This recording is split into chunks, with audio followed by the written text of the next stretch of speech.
Барлығыңызға сәлем. Бүгін сіздермен бір дайындалғаннан өте керемет болып шығатын сосиски в тесте рецептімен бөліскелі отырмын. Қамыры өте жұмсақ және дәмді болып шығады. Видеоны соңына дейін қарап, пікір қалдырып, лайк басып, тіркеліп кетулеріңіз сұралады. Бізге қажетті ингредиенттер ұн, жылы сүт, шекер, тұз, құрғақ ашытқы және күнбағыс майы қажет болады.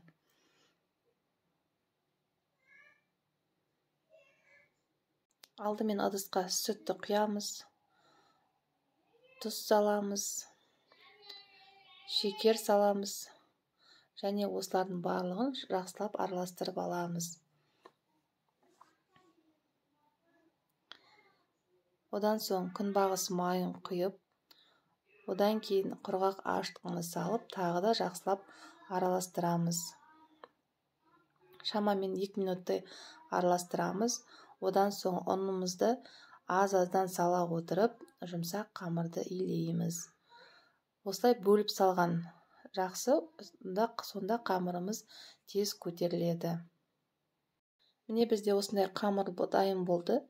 Енді ыдыстың бетін жауып, жылы жерге 1 сағатқа көтерілуге қоямыз. Қамырымыз көтерілді. Енді қолымызды осылай шемішкі маймен, яғни күнбағыс маймен майлап алып, ыдыстағы қамырымызды алып, столдың үстіне ешқандай ұн сеппей, қамырымызды жаятын боламыз.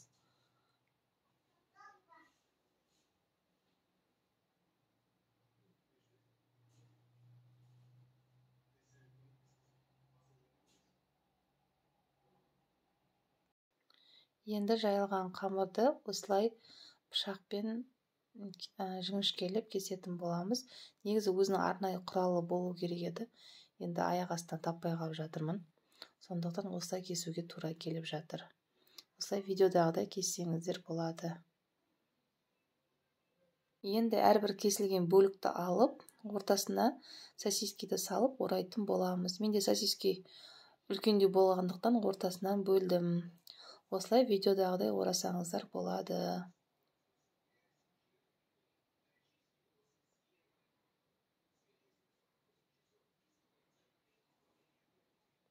Артық жерін кесіп тастасаңыздар болады.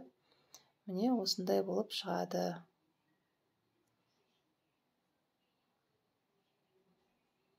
Біздің сосискаларымыз дайын. Енді жұмыртқаның сарысын ыдыста араластырып алып, осылай үстімен кесечкамен жағып шығамыз. Сосискиді қызып тұрған пеште 190-200 градуста 20-25 минут пісіретін боламыз. Міне біздің сосискаларымыз осылай көтеріліп жатыр. Сосискаларымыз дайын болды. Міне көріп тұрғандарыңыздай қамыры ондай қалың емес, жұқа, бірақ көлемді, өте әдемі болып шықты. Дәмін де сөзбен айтып жеткізу мүмкін емес. Егер сіздерге ұнаған болса, пікір қалдырып, лайк басып, менің каналыма тіркеліп кетуді ұмытпаңыздар. Сіздермен болған Лунара. Алдағы уақытта да өте дәмді, қызықты рецепттермен бөлісетін боламын.